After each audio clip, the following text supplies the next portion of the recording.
আগের দামে ফিরে যাওয়ার কোনো সুযোগ নাই। আমার কাছে এরকম কোনো চিঠি নাই, আমি অফিসে যেয়ে দেখব। একটা উদাহরণ শুধু দেই যে আমরা মাত্র 5% ডিউটি কমিয়েছিলাম তেলে। আপনি যেটা বললেন ডাটা ড্রিভেন, মানে খুব ভালোভাবে বলেছেন। আমরা ডাটার তেলের মূল্য ছিল 173 টাকা, আমরা 5 টাকা ট্যারিফ কমিয়েছিলাম। কিন্তু আমরা যারা ভোজ্য তেলের উৎপাদনকারী তাদের সাথে বসে ভোক্তা পর্যায়ে 10 টাকার সুবিধা দিয়েছিলাম। সো ট্যাক্স কমালে সাধারণ মানুষের উপকার হয় না, আপনি যদি এটা বিশ্বাস করেন তো এনবিআর তো আর কমাবে না, ওটা বাড়াই দিবে। যে জন্য উনি আমাদের এই 15 তারিখে আজকে শেষ হয়ে যাচ্ছে তেলের 5% ট্যারিফ কমানো, ওইটা আবার আগের কাছে ফিরে আসতেছে। তো স্বাভাবিকভাবে এটা বাড়বে আর কি। ওনারা মনে করে আসলে ভোক্তা পর্যায়ে কোনো সুবিধা পায় না, সুযোগ নাই। বর্তমান আমদানি মূল্য আপনারা জানেন যে ট্যারিফ কমিশন একটা আমদানি মূল্যের উপরে নির্ধারণ করে প্রাইস ঠিক করে।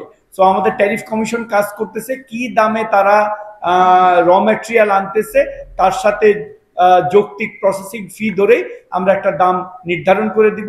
আগের দামে ফিরে যাওয়ার কোনো সুযোগ নাই।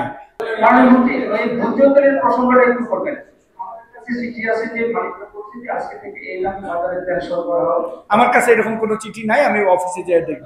আর যেটা বলেছেন যে শুধু ইরান ইসরায়েল যুদ্ধ না, যে কোনো ধরনের ওয়ার বা পলিটিক্যাল আনস্টেবিলিটি বা আমাদের যে সোর্সিং গুলি আছে, আপনাকে দেখতে হবে যে আমাদের যে আমদানি পণ্যগুলি সেটা ওই চ্যানেলগুলা ইউজ করে কিনা।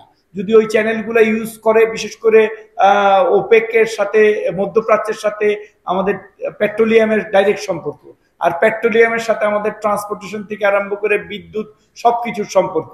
সো এই জায়গাটায় তো অবশ্যই বাংলাদেশ না, সারা বিশ্ব এই ভলিটিলিটি নিয়ে চিন্তিত।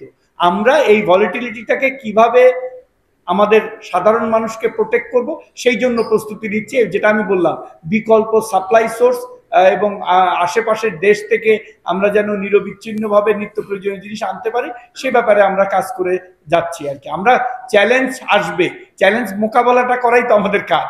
সো চ্যালেঞ্জগুলো প্রিডিক্ট করা সবসময় সম্ভব হয় না। কিছু আছে প্রিডিক্টেবল চ্যালেঞ্জ, যেগুলো হয়তো আমরা আগে থেকে ফোর্সি করতে পারি। কিছু আছে আনপ্রিডিক্টেবল, কেউ ভাবে নাই যে ইরান হঠাৎ করে ইসরায়েলকে হামলা করবে।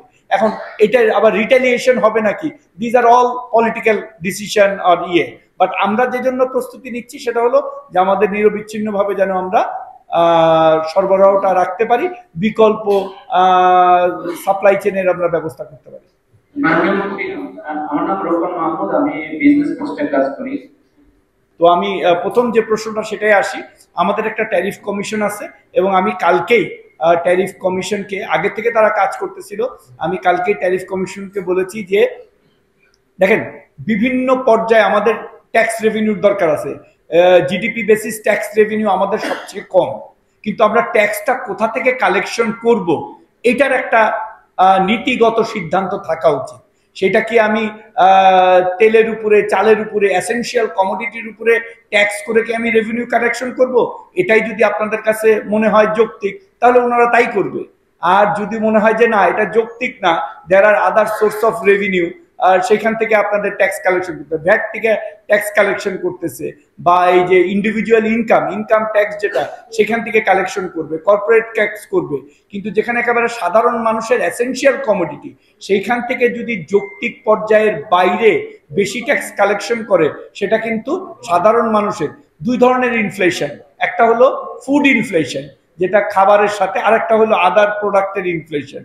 তো আমি ব্যক্তিগতভাবে মনে করি, এবং আমাদের প্রস্তাবনাও থাকবে, এসেনশিয়াল কমোডিটি যেগুলো আপনার নিত্য প্রয়োজনীয় জিনিস যেটা, সেইটা এবং ফুড ইনফ্লেশনের সাথে বিশেষ করে আমদানি নির্ভর যে পণ্যগুলি আছে যেটা আমার দেশে উৎপাদিত না হয়, সেগুলোর উপরে যদি আমরা যৌক্তিক ট্যাক্স ধার্য না করি, সেই ট্যাক্সের বার্ডেনটা, সেই ট্যাক্সের ভারটা কিন্তু একেবারে রিকশাওয়ালা থেকে সাধারণ মানুষকে বহন করতে হয়। সো আমরা একটা কম্প্রিহেন্সিভ প্রপোজাল আমাদের ট্যারিফ কমিশনের মাধ্যমে আপনার ডাটা দিয়ে আমরা তুলে ধরবো, যাতে আমাদের বিভিন্ন সময় কোনো ক্রাইসিসের সময় বা ক্রাইসিস কি কোনো অনুষ্ঠানের সময় 15 দিন 20 দিনের জন্য স্পেশাল ছাড় না চাইতে হয়।